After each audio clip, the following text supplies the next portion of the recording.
ಪಾದಯಾತ್ರೆ ಸಮಾವೇಶದಲ್ಲಿ sir POCSO ಪ್ರಕರಣದಲ್ಲಿ ಬಾಲಾಕಿ ಹೆಸರು ಮತ್ತು ಜಾತಿಯನ್ನ ಬಹಿರಂಗವಾಗಿ ರಾಮುಲು ಅವರು ಹೇಳಿದ್ದಾರೆ ಅನ್ನೋ ಕಾರಣಕ್ಕಾಗಿ ಮಹಿಳಾ ಪೊಲೀಸ್ ಠಾಣೆಯಲ್ಲಿ ದೂರು ದಾಖಲಾಗಿದೆ ರಾಮುಲು ಅವರು. ನಾನು ಇವತ್ತು ಬೆಳಿಗ್ಗೆನೆ ಅದನ್ನ ನಾನು ಟಿವಿಯಲ್ಲಿ ನೋಡ್ತಾ ಇದ್ದೆ. ಅಲ್ಲಿ APMC ಪೊಲೀಸ್ ಇನ್ಸ್ಪೆಕ್ಟರ್ ರಾಮುಲು ಅವ್ರ ಮೇಲೆ ಕೇಸ್ ಕೊಟ್ಟಿದ್ದಾರೆ ಅಂತ ಹೇಳಿ. ಅದೇನಾದ್ರೂ ಇದ್ರೂ ಕೂಡ ಅದನ್ನ ಕಾನೂನು ಪ್ರಕಾರ ಅದನ್ನ ನಾವು ಫೇಸ್ ಮಾಡ್ತೀವಿ. ನೋಡಿ, ಈಗಾಗಲೇ ಸನ್ಮಾನ್ಯ ವಿಜೇಂದ್ರ ಅವರು ಮಾಧ್ಯಮಗಳಲ್ಲಿ ಮತ್ತು ರಾಜ್ಯಾಧ್ಯಕ್ಷರು ನಮ್ಮ ಬಳ್ಳಾರಿ ರ್ಯಾಲಿಯಲ್ಲಿ ಕೂಡ ಅವ್ರು ಹೇಳಿದ್ದಾರೆ. ಎಂಟೈರ್ ಕೋರ್ ಕಮಿಟಿಯಲ್ಲಿ ಎಲ್ಲ ಪಕ್ಷದ ನಾಯಕರುಗಳೆಲ್ಲರೂ ಕೂಡ ಸೇರಿ ಒಕ್ಕರ್ಲಿಂದ ಪಾದಯಾತ್ರೆ ಮಾಡಬೇಕು ಅನ್ನೋಂಥ ಒಂದು ತೀರ್ಮಾನ ಇದಾಗಿರುವಂಥದ್ದು. ಇವತ್ತು ನಾಳೆ ಅಲ್ಲಿ ರಾಷ್ಟ್ರೀಯ ಅಧ್ಯಕ್ಷರ ಚುನಾವಣೆ ಇರೋ ಕಾರಣ 20ರ ನಂತರ ಇವತ್ತು ಸನ್ಮಾನ್ಯ ವಿಜೇಂದ್ರ ಅವರು ದೆಹಲಿಗೆ ಅವರು ಹೋಗ್ಬಿಟ್ಟು ಮುಂದಿನ ಹೋರಾಟ ಪಾದಯಾತ್ರೆದ ಬಗ್ಗೆ ಒಂದು ದಿನಾಂಕವನ್ನು ನಿಗದಿಪಡಿಸ್ಕೊಳ್ಳುವಂತ ಕೆಲಸ ಮಾಡ್ತೀವಿ ಅಂತ ಹೇಳಿ ಈಗಾಗಲೇ ಅವ್ರು ಹೇಳಿದ್ದಾರೆ. ಖಂಡಿತವಾಗ್ಲೂ ಕೂಡ ಇವತ್ತು CBI ಎಂಕ್ವೈರಿಗೆ ನಾವು ಕೊಡಿ ಅಂತಂದ್ರೆ ಇವತ್ತು ಬಳ್ಳಾರಿಯಲ್ಲಿ ಅವರು ಹೊಟ್ಟೆ ಕಿಚ್ಚಿಂದ ಪಾದಯಾತ್ರೆ ಮಾಡ್ತಾರೆ, ಅವರು ತುಂಬಾ ಕೆಟ್ಟ ಉದ್ದೇಶ ಇಟ್ಕೊಂಡಿದ್ದಾರೆ ಅಂತ ಹೇಳಿ ಇವತ್ತು ಈ ರಾಜ್ಯದ ಮುಖ್ಯಮಂತ್ರಿ ಎಲ್ಲ ಮೀಡಿಯಾಗಳಲ್ಲಿ ಸಾವಿರಾರು ಮಂದಿ ಮನೆ ಮೇಲೆ ದಾಳಿ ಮಾಡಿಬಿಟ್ಟು ಫೈರಿಂಗ್ ಮಾಡಿ ಒಬ್ಬ ಕಾರ್ಯಕರ್ತನ ಕೊಲೆ ಮಾಡಿ ನನ್ನ ಕೊಲೆ ಯತ್ನ ಮಾಡಿ ನನ್ನ ಮನೆ ಮೇಲೆ ಪೆಟ್ರೋಲ್ ಬಾಂಬ್ಗಳು ಎಸೆತ ಮಾಡಿದ್ದನ್ನ ಇಡೀ ಜಗತ್ತೇ ನೋಡಿದ್ರು ಕೂಡ ಈ ರಾಜ್ಯದ ಮುಖ್ಯಮಂತ್ರಿ ಆ ವಿಷಯ ಬಗ್ಗೆ ಪ್ರಸ್ತಾಪ ಮಾಡಿಲ್ದಂಗೆ ನಾನು 7 ಪ್ರಕರಣಗಳನ್ನ CBI ಎಂಕ್ವೈರಿ ಕೊಟ್ಟಿದ್ದೀನಿ. ಈ ಪ್ರಕರಣವನ್ನ ತಪ್ಪಿಸೋದಿಕ್ಕೆ ಯಾಕೆ ಯೋಚನೆ ಮಾಡ್ತಾ ಇದ್ದೀರಿ? ಇವತ್ತು ನೀವು ಪ್ರಾಮಾಣಿಕರಾಗಿದ್ರಿ ರಾಜ್ಯದ ಮುಖ್ಯಮಂತ್ರಿಗಳಾಗಿ, ಇದನ್ನ CBI ಎಂಕ್ವೈರಿಗೆ ತಾವು ಇಮಿಡಿಯೇಟ್ ಆಗಿ ಕೊಡದೆ ಹೋದ ಪಕ್ಷದಲ್ಲಿ ಮುಂದಿನ ಹೋರಾಟಗಳು ಹಂತ ಹಂತವಾಗಿ ನಾವು ಖಂಡಿತವಾಗ್ಲೂ ಕೂಡ ಬಹಳ ದೊಡ್ಡ ಪ್ರಮಾಣದಲ್ಲಿ ಮಾಡ್ತೀವಿ. ನೀವು DK ಶಿವಕುಮಾರ್ ಅವರನ್ನ ಅವಹೇಳನ ಮಾಡಿದ್ದೀರಿ ಅಂತ ನಿನ್ನೆ ನಿಮ್ಮ ವಿರುದ್ಧ ಪ್ರೊಟೆಸ್ಟ್ ಮಾಡಿದ್ರು, ನಿಮ್ಮ ಮನೆ ಮುತ್ತಿಗೆ ಎಲ್ಲ ಮಾಡಿದ್ರು. ನೋಡಿ ಬ್ರದರ್, ನಾನು ಒಂದು ಮಾತನ್ನು ಹೇಳ್ತೀನಿ. DK ಶಿವಕುಮಾರ್ ಅವರು ಅವರ ಸ್ವಂತ ಇಮೇಜ್ಗೋಸ್ಕರ ಅವರು RCB ಕಪ್ ವಿಚಾರದಲ್ಲಿ ಅಲ್ಲಿ 10-12 ಮಂದಿ ಡೆತ್ ಆದ್ರೂ ಕೂಡ ಒಳಗಡೆ ಮೈಕ್ ಇಟ್ಕೊಂಡು ಭಾಷಣ ಮಾಡಿರುವಂತ ಈ ರಾಜ್ಯದ ಉಪಮುಖ್ಯಮಂತ್ರಿ DK ಶಿವಕುಮಾರ್ ಅವರು ಒಬ್ಬ ಶಾಸಕನ ಮೇಲೆ ಇವತ್ತು ಗುಂಡಿನ ದಾಳಿ ನಡೆಸಿ ಮನೆ ಮೇಲೆ ಪೆಟ್ರೋಲ್ ಬಾಂಬ್ಗಳು ಎಸೆತಾಗ ಒಬ್ಬ ನಿಮ್ಮ ಕಾಂಗ್ರೆಸ್ ಕಾರ್ಯಕರ್ತ ಡೆತ್ ಆಗಿದ್ರು ಕೂಡ ಜನಾರ್ದನ್ ರೆಡ್ಡಿಗೆ ಸೆಕ್ಯೂರಿಟಿ ಅಮೆರಿಕ, ಜಪಾನ್, ಚೈನಾದಿಂದ ತರಿಸ್ಕೊಳ್ಳಿ ಅಂತ ಹೇಳ್ತಾ ಇರುವಂತ DK ಶಿವಕುಮಾರ್ ಇಂದ ಮನೆ ಮುತ್ತಿಗೆಗಳು ಇಂಥವೆಲ್ಲದನ್ನು ಕೂಡ ನಿರೀಕ್ಷೆ ಮಾಡದೆ ಇನ್ನೇನು ನಾವು ನಿರೀಕ್ಷೆ ಮಾಡ್ಲಿಕ್ಕೆ ಸಾಧ್ಯ. CBI ಕೊಟ್ಟಂತ ಪ್ರಕರಣ ಅಂತ ಒಂದಿನ ಪಕ್ಷದ ಈ ಹಿಂದೆ ಶ್ರೀರಾಮುಲು ಅನಿಲ್ ನಾಡವರು ಶಾಸಕರಾಗಿರೋ ಸಂದರ್ಭದಲ್ಲಿ ಆಗಿರೋ ಘಟನೆ ಬಳ್ಳಾರಿ.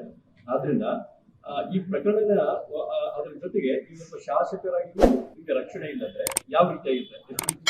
ಒಂದು ವಿಷಯ ನಾನು ಹೇಳ್ತೀನಿ ನೋಡ್ರಿ, ಇವತ್ತು ಯಾವುದೇ ಒಂದು ವಿಷಯದಲ್ಲಿ ತಾವು ಅನಿಲ್ ನಾಡವ್ರ ಜೊತೆಯಲ್ಲಿ ಸ್ಪಷ್ಟವಾಗಿ ನೀವು ಮಾತಾಡ್ಬೋದು. ಅವತ್ತು ಅಂದಿನ ಬಳ್ಳಾರಿಯ ರಾಜಕಾರಣಿಗಳು ಅನಿಲ್ ನಾಡವ್ರ ಮನೆ ಮೇಲೆ ದಾಳಿ ಮಾಡಿ ಅವರೇ ಸ್ವತಃ ಅವ್ರ ಮನೆ ಕಾರಿಗೆ ಬೆಂಕಿ ಹಚ್ಕೊಂಡಿದ್ರು.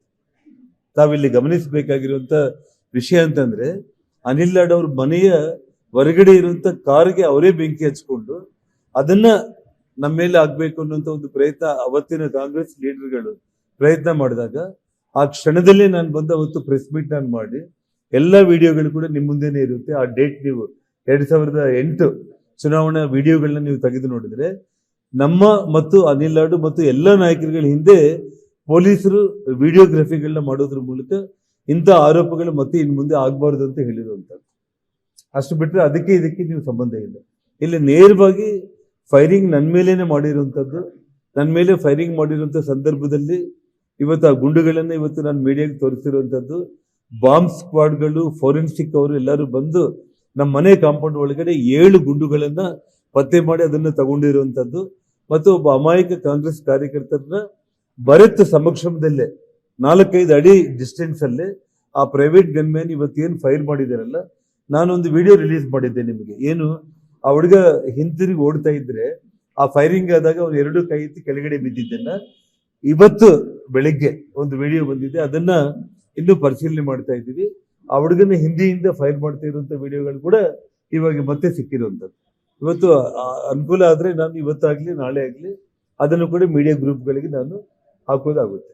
ಇದಕ್ಕಿಂತ ಇನ್ನು ಅನ್ಯಾಯ ಇನ್ನೇನಿದೆ. ಸೊ ಹಾಗಾಗಿ ಈ ವಿಷಯ ತುಂಬಾ ಗಂಭೀರವಾಗಿರುವಂತ ಒಂದು ವಿಷಯ. ಸಾವಿರಾರು ಮಂದಿ, ಇದೇನು ಶ್ರೀಲಂಕಾನ ಮನೆ ಮೇಲೆ ಬಂದು ದಾಳಿ ಮಾಡಿ ಪ್ರಧಾನಮಂತ್ರಿಗಳ ಮನೆ ಮೇಲೆ ದಾಳಿ ಮಾಡಿಬಿಟ್ಟು ಎಲ್ಲ ಲೂಟಿ ಮಾಡಿಕೊಂಡು ಓಡಿಸುವಂತ ಕೆಲಸಕ್ಕೆ ಇವತ್ತು ಈ ರಾಜ್ಯದಲ್ಲಿ ಆಗ್ತಾ ಇದೆ ಅಂತಂದ್ರೆ, ಇವತ್ತು ಮುಖ್ಯಮಂತ್ರಿಗಳು ಮಾತಾಡ್ತಾ ಇರುವಂತ ಮಾತುಗಳು 7 ಪ್ರಕರಣಗಳು ನೀವು ಸಿಬಿಐ ಕೊಟ್ಟಾಗ ಈ ಪ್ರಕರಣ ಸಿಬಿಐ ಕೊಟ್ಟು ಇವತ್ತು 100ಕ್ಕೆ 100 ನೀವು ಮನೆಗೆ ಹೋಗ್ತಾ ಇರೋದು ಗ್ಯಾರಂಟಿ. ನೀವು 5 ಗ್ಯಾರಂಟಿಗಳು ಏನ್ ಕೊಟ್ಟಿದ್ದೀರಲ್ಲ, ಆ 6ನೇ ಗ್ಯಾರಂಟಿ ಏನಪ್ಪಾ ಅಂದ್ರೆ ಸಿದ್ದರಾಮಯ್ಯ ಅವರು ಮನೆಗೆ ಹೋಗೋದು.